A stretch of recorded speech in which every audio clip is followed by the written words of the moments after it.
Hi guys, today we've got a bunch of random chores that are going to take us all over the garden, front yard and back. It is partly cloudy right now, but don't let that fool you. We have got a storm coming. We're supposed to get rain in a couple hours, and then it's supposed to rain throughout the rest of the night, all day tomorrow and into the next day. So I wanted to come out here and try and get a few little things done. We've got some transplanting, some planting, some fertilizing to do. So yeah, it's just gonna be one of those days. Since we're racing a storm, I thought I'd walk you around and show you everything I plan on getting done. Then I figured I would just dive right into it and just get through as much as I can. And then when I'm done, I would walk you guys around and give you a little tour. We're gonna start over here in the butterfly garden. We need to begin the process of transplanting a lot of these perennials and a couple evergreens out because we made the beds a lot larger. We need to bring the shorter stuff forward so we can plant the bigger stuff in the back. However, today, all I'm gonna focus on is the weeping blue spruce. I'm gonna transplant that. We're gonna dig it up and we're gonna transplant it right over here in between these two bags of mulch. And that's just the beginning of what we have to do, but everything has pretty much woken up and is in full bloom right now, so I hate having to dig it all up. The blue spruce though has just started to break dormancy. You can see the new growth on here. It comes out this pale silvery gray green, but it's so soft. It's like the only time that you can actually just like touch it, because all of this stuff, all of the older growth is a lot pricklier. Not too bad, but it doesn't feel like that. So the fact that this just broke dormancy, I'm okay transplanting it. But if I step back a little bit, you can see just how far tucked in that blue spruce is. And when everything else starts to grow and get a little bigger, it's gonna be shaded out, because that should have broken dormancy a few weeks ago. Because if you look at the other blue spruce we have, look how much further along this one is. I mean, look at all of this new growth. So pretty. That's the first thing we need to get done. The rest of the stuff I'm gonna show you. I don't know what order it's gonna happen in, but I just wanna try and get as much of it as I can get done before the weather changes. Here's our green stalk vertical garden packed full of strawberries. And if we get in close, you can see they've already started to form fruit. So what I'd like to do with this is get this fertilized and then go around and just clip off some of these runners. A couple of these bigger plants have started to form runners, and I don't want them sending energy into reproducing. I want them to focus on berry production. So we're just gonna go and just cut a few of these runners off. After that, we're gonna head over to one of our new 2x3 raised beds. I got this filled yesterday with some soil. Now I wanna come in and just plant the rest of our onions and a basil plant that Mo brought home from work. Isn't that pretty? Then we're gonna head to the front yard and we're going to replace this green arrow Alaskan cedar. I don't know exactly what's going on with this, but I did notice over the winter a few of its branches in the sidewalk and in the lawn over here. And look at this. Like, this whole section right here is just naked. So I don't know what is going on with it. If it's struggling, like, look at that. So I've got another one that's been sitting in its nursery container since we first got these last year. So I'm just gonna pop this out and put the new one in. And then I'll put this one back in a nursery container and try and nurse it back to health. Look at the cotoneasters. They're starting to bloom. Aren't those just the sweetest little white flowers? So that's what I've got on my list so far. We may get more stuff done depending on the weather. The wind is starting to pick up. So I think I'm just going to jump right into this and get as much as I can get done. And then when I'm done, I will come back around and give you guys a little tour and show you how it all looks. Hold up, I forgot to show you the tools we're gonna be using today and the replacement tree. Here's my cart full of goodies. I've got a kneeling pad, my shovel, gloves, knife, some plant ties, my little hand trowel, This is my little wooden chopstick for scratching in the berry tone. This is what we're gonna use to fertilize the strawberries. We've got our biotone starter fertilizer. That's what we're gonna use in the planting hole for transplanting our weeping blue spruce and replacing our green arrow Alaskan cedar with this spare. Now, doesn't this look so much healthier? And you would think, if anything, this one would be the one stressing out since it's been in its nursery container for so long. But yet the one out front in the ground doesn't look as lush. Look at that. Just look at the structure on this thing though. Isn't it just beautiful? I also brought out a green stake because we do need to stake this a little bit more. It's grown so much since last year. All right guys, here we go.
right, guys, I got everything that I wanted to get done, and I think I'm gonna call it for today.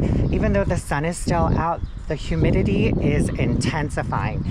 And all I can say is, thank goodness I had the fan with me, because that humidity, even though the temperature is not super hot, with the humidity, it feels like you're in a sauna. So anyways, we're gonna start up here in the front yard and we'll just work our way back, and I'll show you everything we got done today.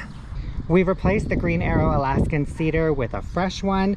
I did bump it back about a foot from where the original was.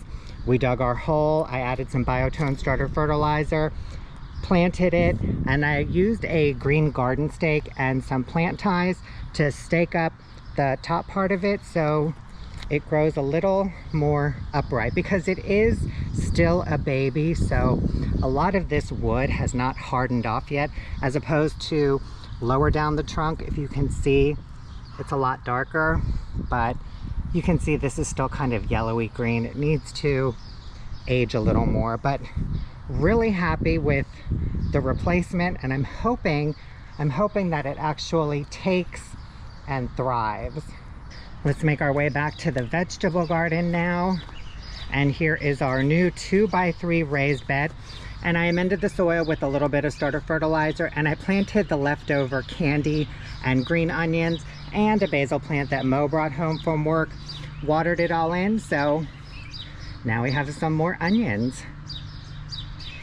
Then over to the green stalk vertical garden, our strawberry tower.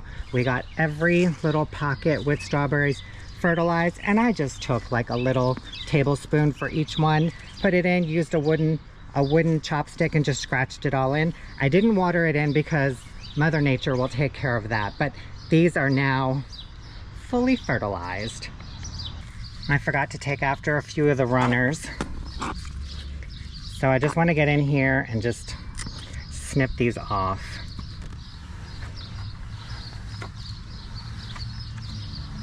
There's one more, there it is.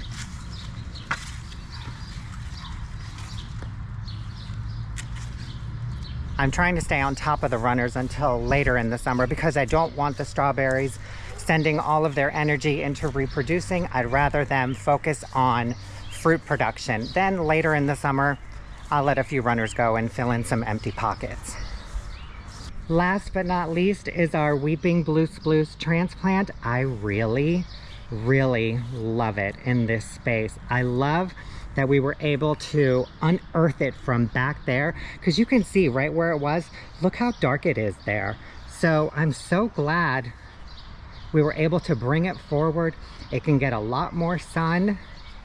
Oh, and it just looks so good here. Like if I back up, we've got the Amsonia, Desert Plains, Pennisetum, struggling I think. Now the blue spruce and the crabapple. So pretty. Now this one did suffer a little bit last year because of the drought. We did get a little bit of damage right over here. I did amend it with biotone starter fertilizer, so I'm hoping it will rebound a little bit, but either way, I love this, and I think it looks so good here. Let's look at it from the other side real quick. Oh, so pretty. And I do have it staked up, and I probably will stake it up a little bit higher so it can get to like, I want to say like 5.5 feet. Then maybe I'll take the stake off, and then it can just kind of meander all over the place and just take on its own unique shape. I almost forgot. This was in the ground where I was digging the hole for the blue spruce. Look at this. I thought it was a rock, but Mo says it's like concrete or something. I don't know, but it was big, it was heavy, and I almost broke my shovel. And that wraps up our random chores in the garden today. And I like days like this. We ran around the front yard, backyard, all over the property, got a few things done, nothing too crazy, but we were able to get a few more things off of our checklist. And I like being able to do that. Just come out here for a little bit. It doesn't have to be an all-day event or some big extravaganza. Just get out here, knock a few things out, because then it doesn't seem like so overwhelming when you have a lot of little things and you're not able to get to them. Next thing you know, you look at your list and it's just this overwhelming thing and you're like, ugh, I don't even want to deal with it. So glad that we were able to get out here. I'm really, really loving where that weeping blue spruce went. And we did a little planting. So I'm just really happy that we were able to get a few things done before the storm comes and before some of this humidity just creeps in, because it is muggy. And you guys, that is it for our video today. Thank you so much for watching. I hope you enjoyed it, and we'll see you in the next one. Bye.